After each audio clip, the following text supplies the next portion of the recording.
Well, hello everyone. This is Deidre Kindred, your nurse advocate on Health Chats Among Friends. So tonight I have a special guest, my friend Mary Catherine Hess with Captel Outreach. Say hi, Mary Catherine. Hi, everyone. It's good to be here tonight. Thank you for having me, Deidre. Oh, I'm so glad you're here because you have such an amazing product that I want people to hear about it and I want people to know what great services that you provide. So tell the audience a little bit about who is Mary Catherine Hess. Well, I am really happy to be here, and I have been working with deaf and hard of hearing folks for probably about 20 years. I keep saying 20 years. I think I've been saying 20 years for about 5 years now. So it's probably more like 25 years, but we'll go with 20. But I've been working with deaf and hard of hearing people for a long time and have done a lot of different things. And my passion has always been technology and communication access. And I spent the early part of my career as a deaf ed teacher, and then I went on to work as at a commission on the deaf and hard of hearing, and I did information referral, and I helped people find resources who were looking for anything related to access, legislation, accommodations, etc. And then I went on and I started interpreting, which was not something I thought I was going to do in my career, but I became a sign language interpreter, and I did that for a number of years and loved it. And at the same time, I ended up working in public health, so which I had never expected I would do. I have a degree in linguistics of American Sign Language, not exactly the natural thing to go into public health, but I had an opportunity back in the early 2000s to work at a hospital and help manage a program to make sure babies were off to a good start and they would get their hearing tested at birth. And it was a way to help identify for families, whether or not their child was deaf, hard of hearing, or hearing. And it was something I really enjoyed, and again, never thought I would do. But I loved it. And so I did that for about 6.5 years. And then I left that role. That was actually up in Rhode Island. And then I left that role to come back to Texas, where I'm from, and started working for a company where I was working with the state of Texas newborn hearing screening program. And I did that for about 8.5 years. And I loved the work. I loved working with audiologists, with doctors, with families, with other providers. That was something I've always really enjoyed, and not something I ever thought I would do. But it was something that I really took a lot of pride in. And there was something really wonderful about being able to help people understand why newborn hearing screening was so important for families and for our babies. So I did that. And then about 5 years ago, I was ready to make a career change. And part of that was driven by the fact that I was ready to take up my interpreting work again. But the other part of it was I really just wanted a job where I was doing more work with people, like out in the community, where my public health work, I did some community outreach, but a lot of it was really spent, behind a desk, developing, whatever the work was. But it was oftentimes it was more behind the desk, and I really wanted to be out more. Yeah. I like to think that I'm a small e extrovert. I do like some of the introverted. I have some introvert, but I do much more extroverted. And so I really was missing that in my career. And so this opportunity came up with Captel Outreach, and it was an opportunity to work in a different way, but it was also an opportunity to expand the community that I was serving. So I would no longer just be working primarily with newborns and their families and then their providers, but in this job, I find myself working with, clients from age 3 to 103. Like, it's not unusual to work among that large spectrum of people. And I've really have enjoyed the work. And so what we do at Captel Outreach is we really like to think of ourselves as a resource in our community. Like, we want to help get Captel into the community, but we also want to help our community become more accessible to folks who are deaf or hard of hearing. Yes. So we provide lots of different resources around how to talk to your family members who have hearing loss. It's really important, I think, for people to understand that it's not always about the person who is experiencing hearing loss to make the accommodations to the family. The family also has to be able to be accommodating to them. And Right. that's really key.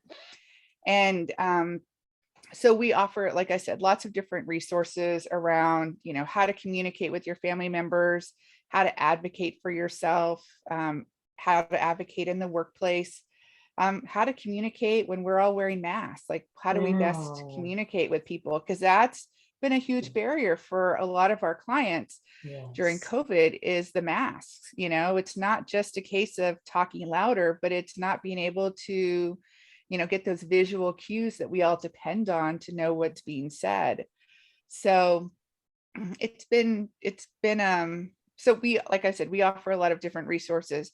In addition to that, we offer our Captel caption telephone. Yes. Okay. Um,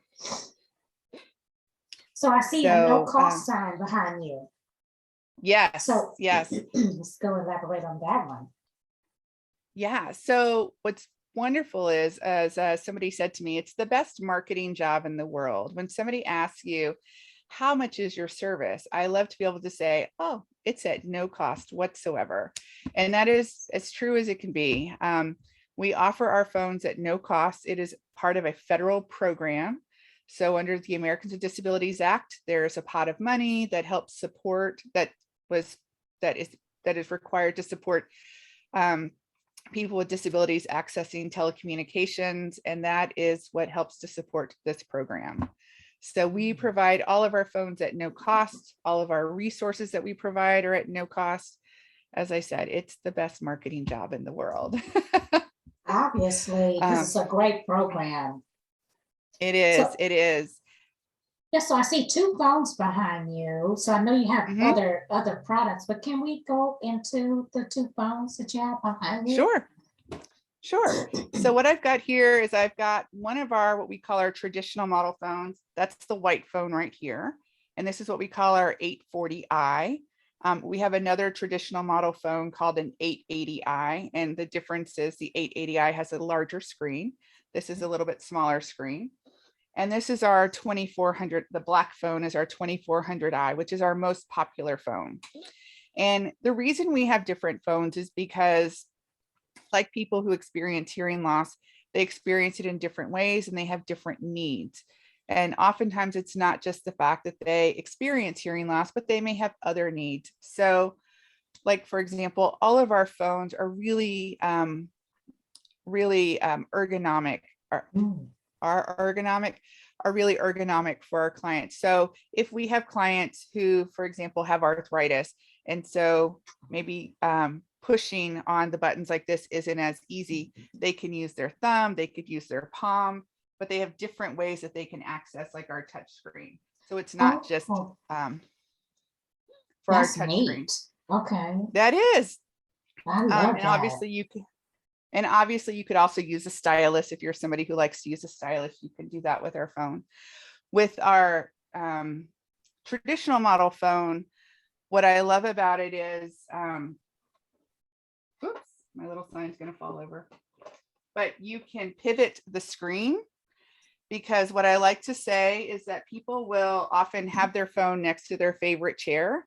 And the last thing we want them to do, because our phone has the screen for you to read the captions, so you can both listen, so it's amplified, but you can read the captions. The last thing you want to do is to have to be looking, at your side to use the phone. So it's very easy to put the phone in your lap, pivot the screen to match your needs, and then be able to enjoy your conversation with your family, your friends, your doctor, whoever it is you need to call.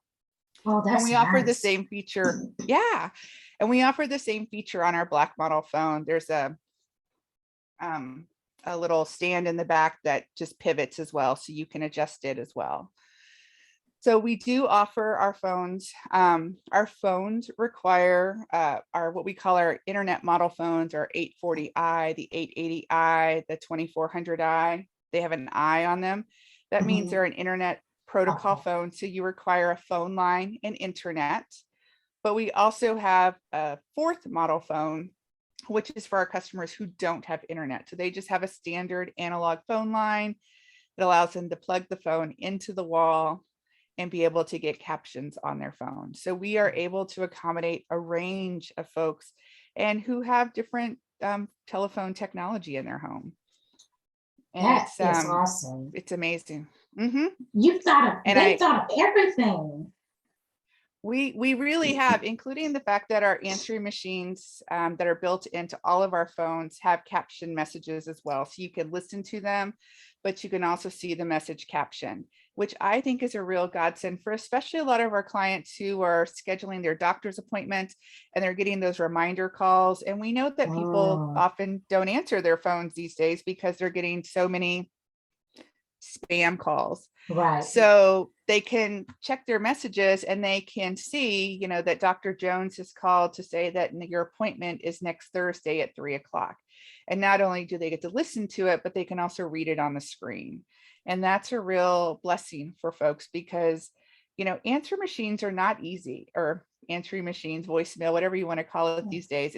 They're just not easy because people often speed through the message, or it's automated and it's really quick. And so you can listen to the message, but you can also basically rewind it and play it again. So you can listen to it multiple times if you need to, in order to hear everything or to read everything on the screen. So we do offer that.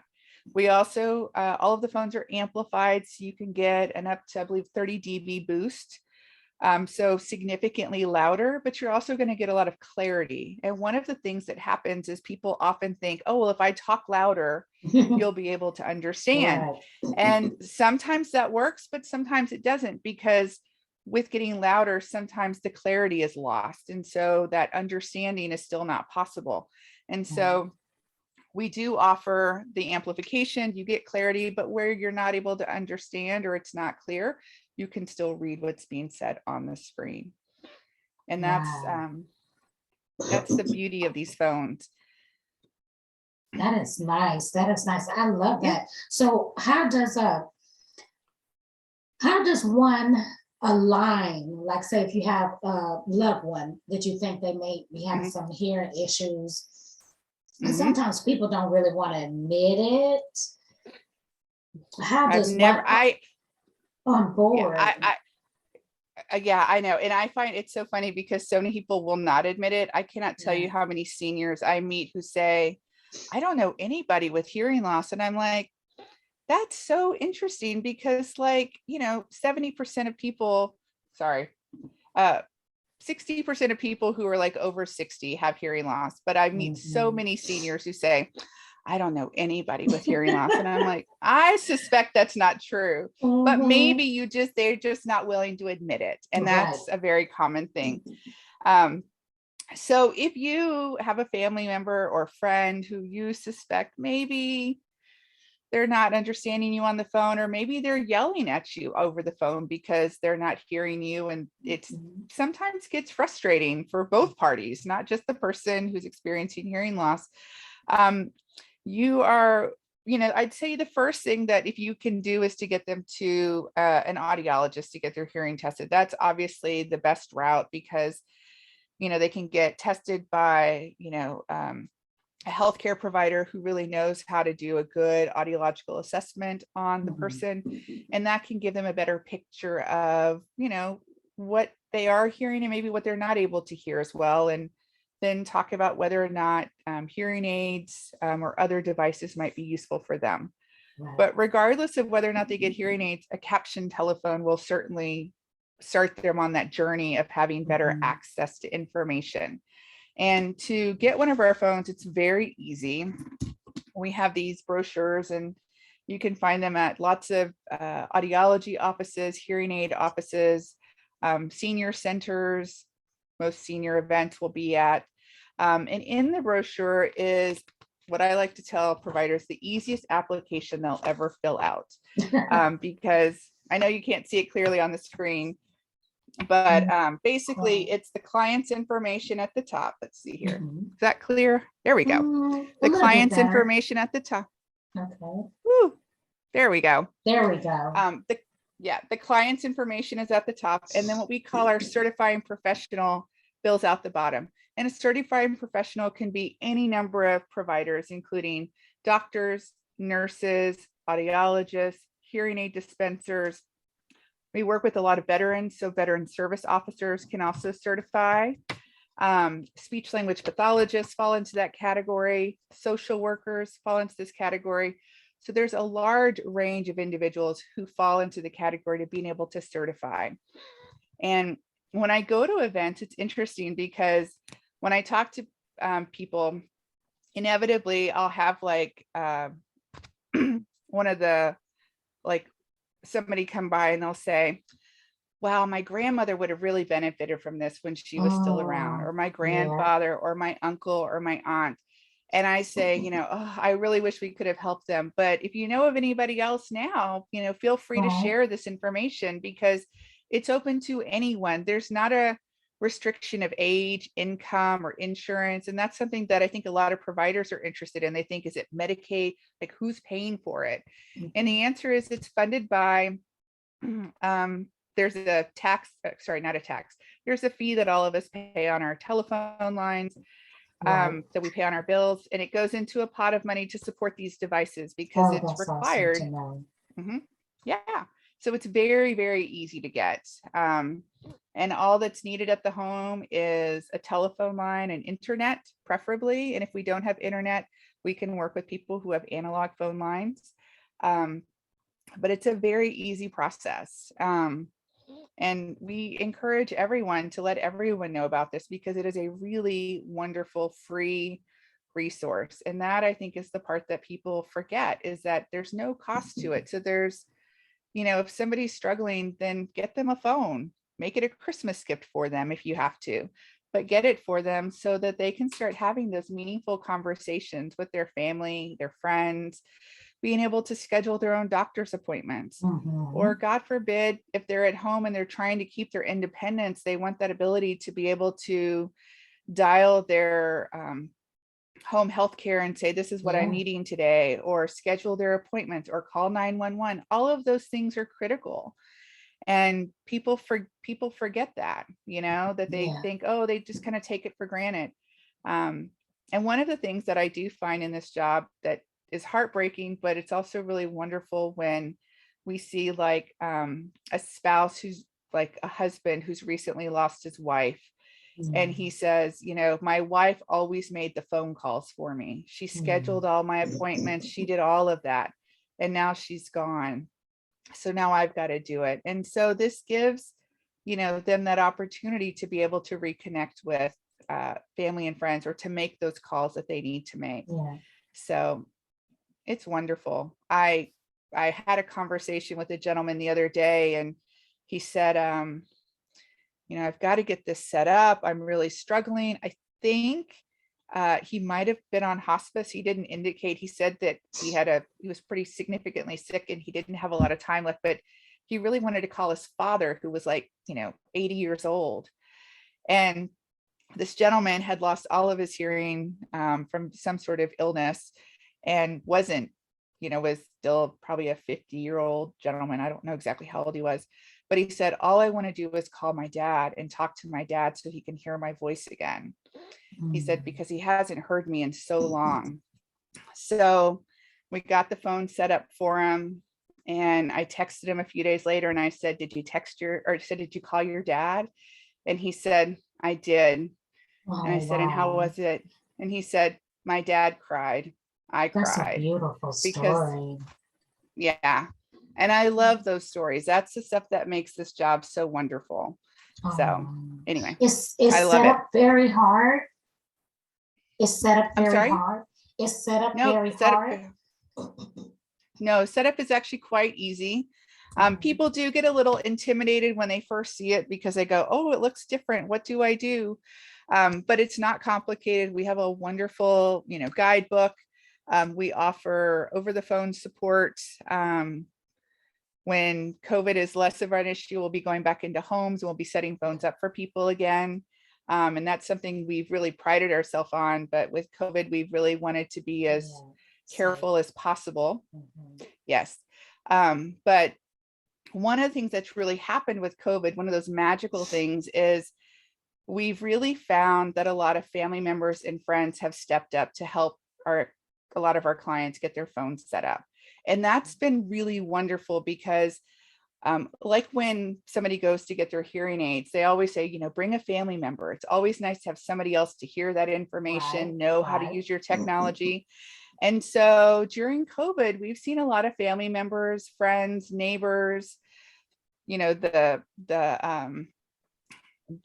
supervisor at an apartment building, you know, have come in and helped, you know, connect the phones. Because sometimes it's not really that it's hard to connect. It's just that the phone cord is behind the couch that nobody's moved in 20 years, you know? Yeah. I mean, sometimes it's as simple as we just need to be able to get back there to plug stuff in and unplug stuff. And so we've seen a lot of people really step up and have helped our clients get their phones set up in their homes. You know, Mm. we offer over the phone support. We have videos, we have our guidebook, and we offer 24/7 customer support, which is, you know, not common in our industry. So there's lots of ways to get help, but I love the fact that we're seeing family and friends do that to help support them, because now they've got an advocate at home. That's Like when they awesome. say, how do I do that again? What did we do when we were trying to set up speed dial? And there's somebody else that they can talk to, or they can always call us, Mhm. and that's fine too. Oh, that So is such an amazing service. I love it. I love it. The phones are nice and yeah. big too. It doesn't make a difference to me because I've seen them and they're nice and Mhm. big when you have them on display. So very great, very great. Thank So if someone wanted thank to you. find out more about, how can they get a phone or more information about your other phones and what they do, what's the best way for them to reach out to you? So the easiest way to reach out to me would be to, if they wanted to reach out to me directly, they can call me. My number is 817-600-7503. They can also email me at mary.catherine, CATHERINE, at oeius.org. Or you can just go to our website, www.oeius.org, and you can look at our different phones there and look at some of our information that's available. But that's probably the easiest way to get in touch. You can call me, email me, or you can go to our website and you can look me up there. Oh, So awesome. Well, thank you for taking the time to come and educate me and the community. This has been great. I love it. I love it. And thank you, everyone, for tuning in to Health Chats Among Friends, where we bring you reputable resources from our local communities. Tune in next week for another amazing chat. And don't hesitate to reach out to Mary Catherine Hess, my friend, and have a great evening. thank you again, Deidre, for having me. This has been wonderful. Thank you.